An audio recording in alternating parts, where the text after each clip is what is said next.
बढ़ते आगे और बात करेंगे छत्तीसगढ़ की, जहां 1 नवंबर से धान खरीदी की शुरुआत होने जा रही है और इस बार धान खरीदी 1 नवंबर से 31 जनवरी तक की जानी है। धान खरीदी केंद्रों की व्यवस्थाओं पर एक बार फिर पार्टियों के बीच सियासत शुरू हो गई है।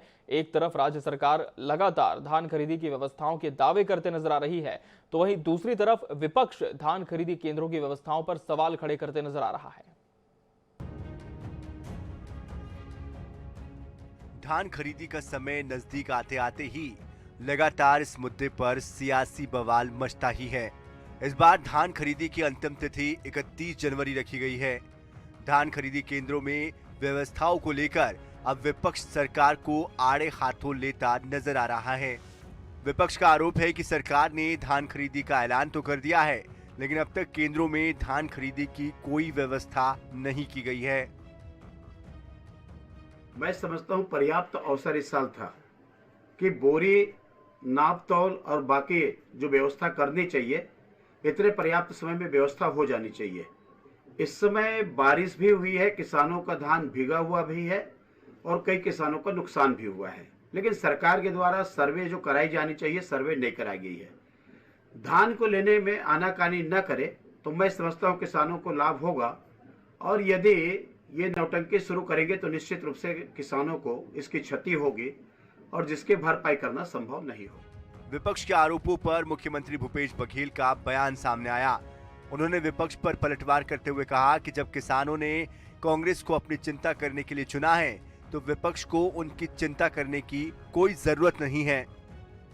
उसकी चिंता वो न करें, हमको जनता ने हमको जिम्मेदारी दी है, किसानों ने कांग्रेस को जिम्मेदारी दी, तो हम उसकी चिंता कर लें, वो अपनी चिंता करें। कुल मिलाकर इस बार सियासत का मुद्दा धान खरीदी केंद्रों की व्यवस्था है, जिसे लेकर सत्ता पक्ष और विपक्ष एक दूसरे पर आरोप प्रत्यारोप लगाते नजर आ रहे हैं। हालांकि धान खरीदी के पहले राज्य सरकार ने धान खरीदी केंद्रों में ट्रायल भी शुरू कर दिया है, जो कि 28 अक्टूबर तक चलेगा। लेकिन राजधानी रायपुर के कुछ केंद्रों में अब तक कोई व्यवस्था नजर नहीं आती।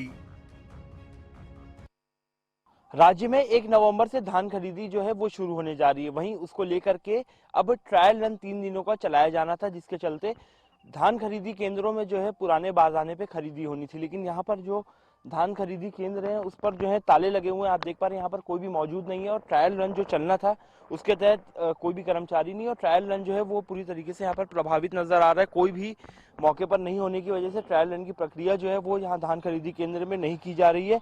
देखना होगा इस मामले पर अधिकारी क्या एक्शन लेते हैं, क्योंकि 1 नवंबर से जो है वो धान खरीदी प्रारंभ होनी है। इस बार 1 करोड़ 10 लाख मैट्रिक टन धान खरीदी का जो लक्ष्य है वो राज्य सरकार ने रखा है, जिसकी तैयारियों को लेकर के आज ट्रायल रन आज से शुरू होना था, लेकिन अब तक फिलहाल कोई भी धान खरीदी केंद्रों में ट्रायल रन की प्रक्रिया जो है वो नहीं देखी जा रही है। कैमरामैन मलकीर सिंह के साथ मोहम्मद सैन, NH 24/7 रायपुर।